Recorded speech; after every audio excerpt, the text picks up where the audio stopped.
Good day, fellow investors, and welcome to the traditional stock market weekly news with a fundamental twist. Today we're going to discuss Janet Yellen resigning, we're going to discuss the Fed minutes, very important to read them at least once in your life if you haven't. Then we're going to discuss youth unemployment and human capital and the effect of human capital on the wealth of nations, let's say, on development and on future potential, and of course stock market returns. And then we're going to conclude with house prices in relation to stock prices to discuss a little bit how stock prices move much sooner than something actually happens and much faster than house prices, which is very, very interesting. And then I will end with a question for you, whether there are any entrepreneurs watching this video. Let's immediately start. Janet Yellen said she will leave the Fed board even if she was expected to be there until 2024. Of course, I have already been discussing this. 71 years old, moral hazard. If what she has been doing was wrong and it proves to be wrong in the next 10, 12, 15 years, she couldn't care less. She says, hasta la vista, I'm retiring, I'll be teaching, doing some speeches, and have a nice life, whatever happens. So, just a question, just something to think about. We really tend to think that the older a person is, the wiser the person is thanks to experience. However, somehow I come to the conclusion that the older the person is, the more in a powerful position the person is, just means that the person didn't make that much enemies during a lifetime. There are incredibly smart people, however they think a little bit different than the majority, and they would do a great job, perhaps painful in the short term but great in the long term, in such positions. Unfortunately, such persons will never be presidents, will never be politicians, will never be central bank leaders, because that would hurt in the beginning. And that's something that creates enemies. People don't like it, nobody likes it. We are all wired for immediate gratification and not long-term gratification.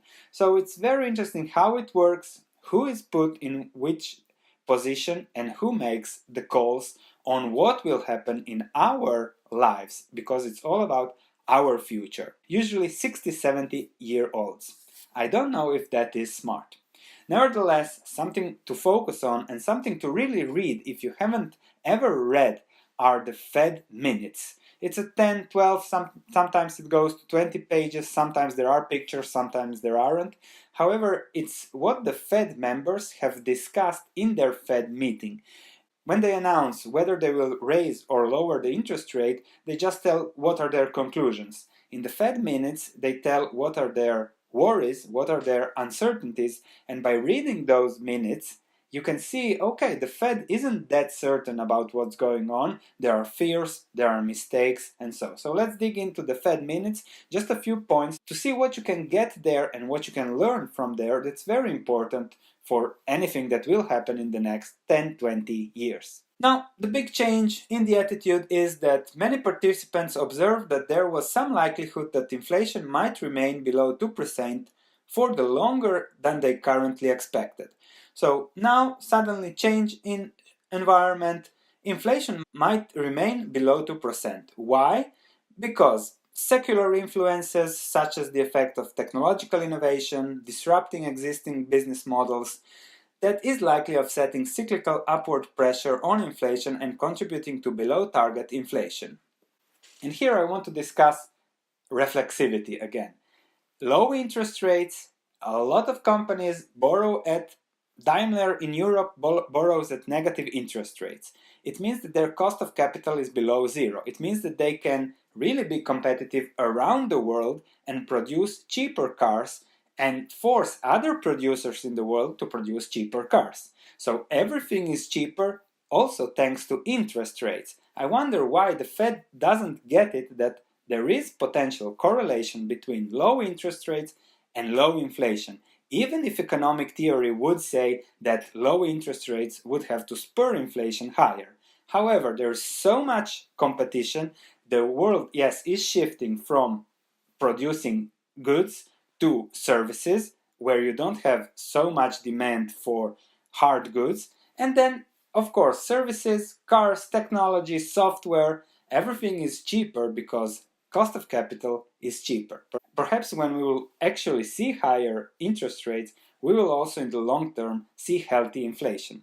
However, the Fed doesn't get it because in those boards are those people who haven't pissed off anybody during the last 50 years in their careers, and they have slowly came to that position. If you piss off somebody by saying something different, by doing something contrarian, you won't become a Fed member. So that's life. So again, they are really sticking to economic theory instead of looking at new ways, new things that could disrupt that economic theory. One of my ideas is that low interest rates created still holding low inflation. What's also very important, in their comments regarding financial markets, participants generally judged that the financial conditions remain accommodative. Many forget that, but the economic environment we are living in, Europe, Japan, United States, is still accommodative, is still an environment of easing. If we look at how much consumers are going to spend for Black Friday, everywhere there is craziness about Black Friday, Netherlands, where I live, in the States, and then nobody is worried about the economic environment because there is so much money and everything is good. However, people forget to realize that it is all thanks to central banks being still accommodative.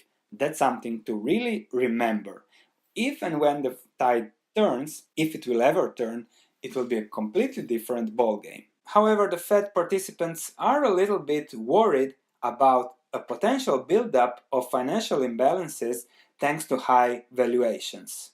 But then immediately the conclusion was, it was noted, however, that elevated asset prices could be partly explained by a low neutral rate of interest, which doesn't lead to potential reversal in valuations. So the stock market and high valuations, high asset prices are really fueling the economy because people are wealthier, they feel wealthier, they spend more, which does well for the economy. And even the Fed is now worried that a reversal in valuations would affect the economy, not just the stock market, but the economy.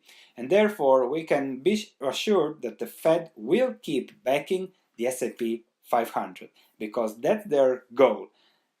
As long as they can do it, they will try to control it and keep stocks high, which is very good for those invested and for those who know how to take advantage of the situation. Now, something else I want to discuss today is the youth unemployment rate. The youth unemployment rate, if we go from the lower line, 2017 now, we have Germany very low, close to 7%. Then we have China, India below 10%, US at 11%, Brazil at 25%, and Italy close to 40%. Youth unemployment measures unemployment among those looking for a job between 16 and 25 years old. Now, why do I mention this as very important? Because look at Italy, 40% of youngsters are unemployed. Imagine the human capital development gap that is created there.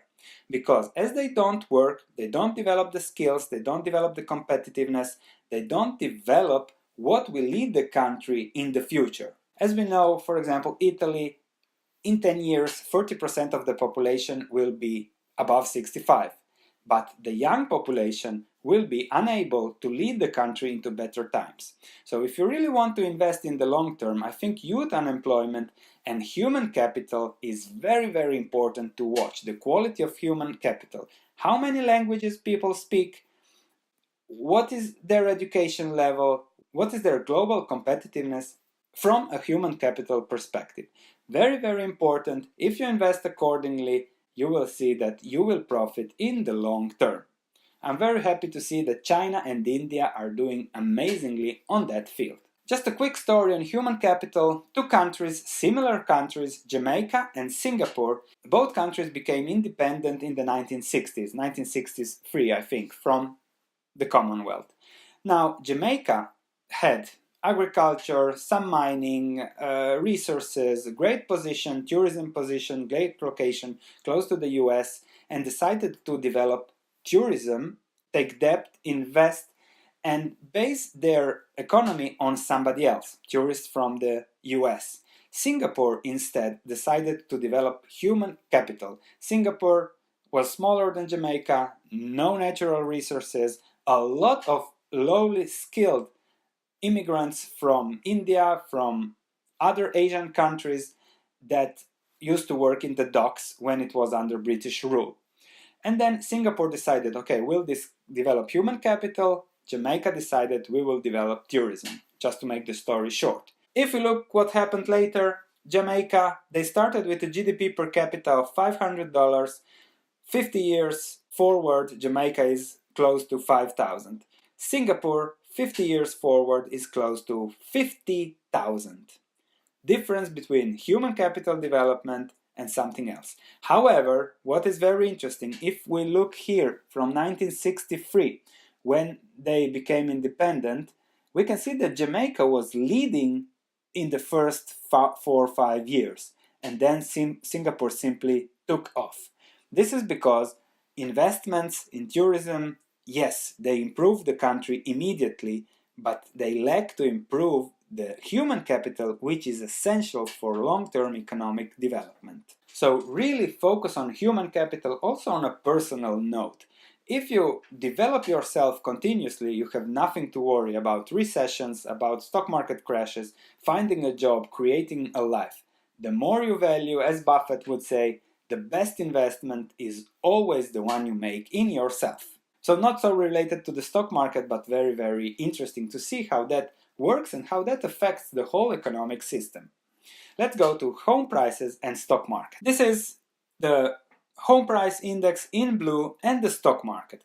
As you can see, from 2008, the stock market crashed extremely fast. The home price index was crashing at a much slower rate. Okay, stocks crashed from 1,500 points to 750 points, 50%.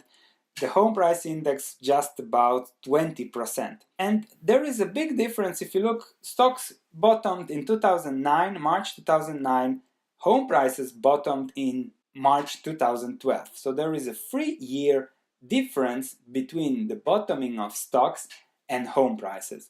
Then home prices slowly started to recover following what happened in the stock market. And this is very interesting because it shows how stocks react very, very quickly because they are very liquid and a lot of speculators own stock. A lot of people try to speculate with stocks.